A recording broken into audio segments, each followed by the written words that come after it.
Hey friends. Whew, it has been a crazy couple of weeks, and when I have crazy weeks, YouTube goes on the furthest back burner. So I'm back and hope to catch you up real quick. As you can see from this large herd of British white cattle, my son Owen works for a local rancher and he took care of their cows for an entire week, and I went along with him every day. There is just nowhere I'd rather be than on a farm. It's so serene. The cows they're just friendly. We had a great time. I wanted to share this disgusting picture with you because this is the reason I don't store my canned goods with the ring on. The seal had failed on this tomato sauce, and it was in the back of the shelf, so I couldn't see it very well. And when I went to grab it, I realized that the lid was loose and all kinds of disgusting furry things were growing. So that is one important reason that you do not store your food with rings on, because if we'd had a tight ring on that lid and the seal had failed, it may not have let enough oxygen in for all the stuff to start growing to where it was visibly spoiled, but I assure you there still would have been danger in eating food from a jar that the seal has failed. So make sure you always store your canned goods with the ring off. I have done well with the pantry challenge, but not so well in documenting all of our meals. So I'm just going to share the pictures that I do have. This was I wanted to use up this corn that was in the fridge, some leftover ham, as well as some chicken broth. So we made white beans with ham and a corn casserole. This is a sample of my kids' lunch boxes. We've got peanut butter crackers, yogurt. That little green container has some cherry tomatoes and black olives in it, and a granola bar. This night we had chicken spaghetti, and there was not much left in the end. We also had French toast casserole one Sunday after church. This was butter chicken. We served it with rice. Normally I will try to make naan as well, like homemade naan bread, but I did not have time this night. One night I found some store-bought tortillas in the back of the pantry, and we made quesadillas. I actually ended up using all the rest of those tortillas to make quesadillas because I had opened a new jar of home canned salsa, which I cannot wait to make again this year. And mixing homemade salsa and a little sour cream to dip your quesadilla in is good. In the midst of the pantry challenge, I did want to share this amazing date night that my husband and I had at a local fusion restaurant. I ordered the poke bowl. It was amazing. My husband ordered the steak ramen bowl, which is spicy and has soft-boiled egg in it. Oh goodness, it was so good. I think I could eat a poke bowl every single day for the rest of my life. 2 times in the month of January, I brought dinner to another family.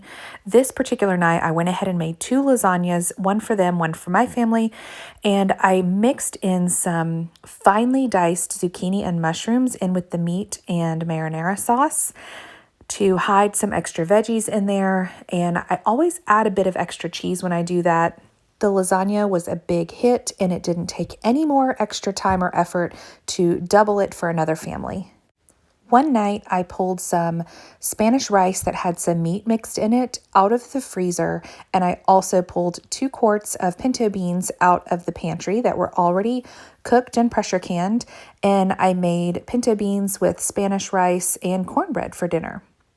One night, we had salsa chicken. I was definitely getting down to the last of my chicken. This particular night last month, I brought salsa chicken and tortillas and sour cream and cheese to my employee Holly, who had surgery. This is another one of those meals that's super easy to double or triple for when you're feeding a crowd or bringing dinner to someone else. This particular night, I could not get this picture to turn the other way, but we made hibachi with the second to last of our chicken, and I'll explain more of that in a second. But this was just squash and zucchini that I had purchased from the grocery store, and onions and mushrooms, rice, and these strips of chicken you can see I had actually cut up with the intent of using them for fajitas, but decided to use them for hibachi as well, and we made homemade yum yum sauce. This particular night, we had steamed broccoli and fettuccine alfredo with venison and homemade fettuccine noodles. The alfredo sauce is just the jarred kind from Sam's Club. I believe it's Bertolli. And this right here is why we are now out of frozen chicken. I had one last overfilled gallon bag of frozen chicken, and I put it all in the Instant Pot, shredded it up in the mixer, and used it to make a huge batch of chicken salad because we had a big fellowship lunch with our sweet community of families just yesterday, and the theme was sandwiches and soups, and I made a big platter of chicken salad on croissants. It was a huge hit, and we have leftovers to pack in my kids' lunches and for my teenagers to have this week.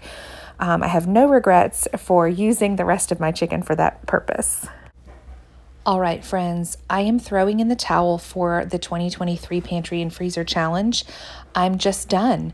I need to make room in my brain for all the things that are happening right now. Things are really ramping up. I've got seeds started already. You can see my kale and lettuce have survived the winter and are still thriving in the urns on my front porch. My parents are building a house on the front part of their property, which attaches to ours and should be finished by the end of April. So they're going to be collaborating with us with the garden. Our dairy cow arrives in about 12 days, and there's a lot to prepare for there, not to mention the learning curve of starting to milk her twice a day until we dry her up before she calves in the fall. So I'm super excited to share that journey with you. But right now, let's go take a peek into my freezers and pantry and see how things are looking after close to a month and a half of Pantry and Freezer Challenge. I think one of my favorite results of this challenge this year is this large upright freezer. It is cleaned out, like the most cleaned out it has been in years. This top shelf here is full of venison, and this is all the venison we have left. This next shelf has frozen fruit, some beef stew, and a couple of random cuts of meat in that right bin. The bottom shelf has butter and yeast on the left and nothing but peaches on the right. The very bottom shelf is now completely empty, as well as the door except for a few chilled beer mugs. I am so excited about the number of things we will no longer have to purchase now that we will have a fairly unlimited supply of raw milk at our disposal.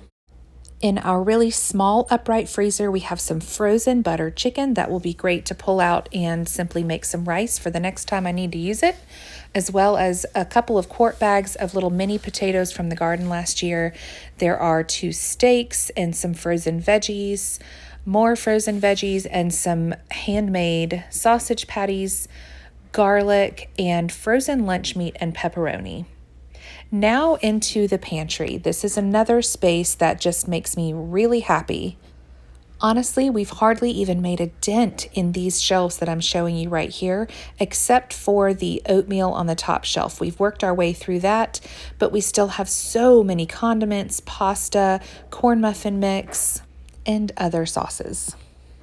We still have several different types of rice and lots of salad dressing, which is one thing I would like to stop buying in this new year. As long as I have simple ingredients like oil, vinegar, and what the spices that I need to make things like Italian dressing or homemade ranch, that's truly all that we need. I don't want to purchase any more of these soybean oil-ridden condiments and dressings when we can make things much healthier and simpler at home. The bottom shelf of my pantry is pretty random all the way around the whole pantry. So what we've got left on this shelf is some oolong tea bags, some Parmesan crisps, and a big old bag of real salt, as well as some baking soda and an Instant Pot.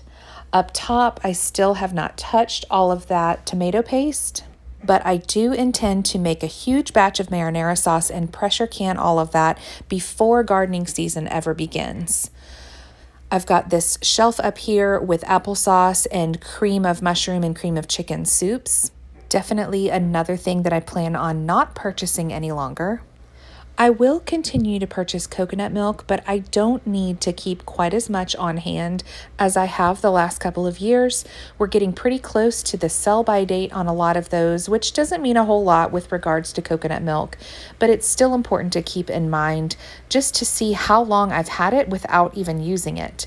Now, black olives, we will definitely continue to purchase. We love them and cannot grow them here as far as I know. Every year, my goal is to produce enough tomato products to not have to buy any more from the store. I haven't quite reached that goal yet, but every year I try to get closer and closer. We didn't use nearly as much canned pumpkin this year as we have in the past, so I imagine what I have left on the pantry shelf will definitely last me for the rest of this year, and hopefully I will grow a few sugar pie pumpkins that we can pressure can as well. We have some of our canned goods on this lower shelf, lots of preserves and peach butter, canned pints of chicken, as well as banana peppers from 2021. I still haven't used this canned cranberry sauce. I've got Grandma's chicken and dressing recipe on my menu this week, but I will have to pick up some more chicken in order to make it. Down here, we still have lots of home canned goodies like potatoes, chicken broth, lots of venison, and a variety of pressure canned beans. On this bottom shelf, we have a few different types of rice, some dried beans, crackers, masa flour, and corn husks that I'm going to eventually use when I get the courage to try homemade tamales. The floor of my pantry always seems a bit cluttered. I've got sugar on the left in those little 2-gallon buckets, sweet potatoes from last year's garden, dog food, and 2 big 50-pound bags of whole wheat. Something I definitely want to keep in our pantry is plenty of sugar and molasses, because homemade brown sugar is the best. Nothing beats it. It's great on pancakes. It's great mixed in with oatmeal. And of course, it's fantastic to bake with. Up there on that second to top shelf, you see the brown liquid. That is apple syrup that I made when we went apple picking last fall. And it just needs to be thickened a little bit before it is used on pancakes or waffles. Really not a big fan of the canned ham you see on the right in the blue can from Aldi, so I won't be purchasing any more of that. And I love how empty the left shelf looks where the Alfredo sauce is. That is where I formerly kept our store-bought marinara sauce, and it's great to have worked through that, and hopefully I won't have to buy any more. On the left, we have lots of home canned salsa. In that little crate, we've got the red seasoning that I use to make Spanish rice, but I have now found a from scratch recipe that is even better. So I won't be buying that anymore, and I would love to find a recipe for this onion soup mix. It's very convenient to have on the shelf, but I'd still like to find a copycat recipe. I haven't even begun to make a dent in those random ingredients over there on the right. I think I'll probably end up cooking that plain barley and tossing it out to the chickens. Even though it could not be simpler to make your own breadcrumbs, I think there are some things that I will continue to keep a little bit of in my pantry, even though I don't want to rely on the store-bought version, simply because it's convenient. And there are plenty of nights every month where I really need convenience. And of course, all those empty jars on the left. We are swimming in empty mason jars right now, and I could not be more thrilled. I'm looking forward to filling them in the coming weeks. On this bottom shelf, we've got oils over there in the back left corner. That is the last of the vegetable oil in my home, and I will never purchase it again if I can help it. We've got a few empty jars, as well as our French fry slicer, some lard, and just some other odds and ends that probably can be cleaned out of our pantry. Thank you for tagging along in my 2023 Pantry and Freezer Challenge. I still look forward to sharing the occasional What We Ate This Week video. I'm looking forward to kicking off the first video in my Simplicity series. And it's almost spring, guys. It's beautiful outside today. So I'm super excited with everything that comes with spring and summer, gardening, adding animals to our farm, and just building this sweet community here on YouTube. Thanks for watching.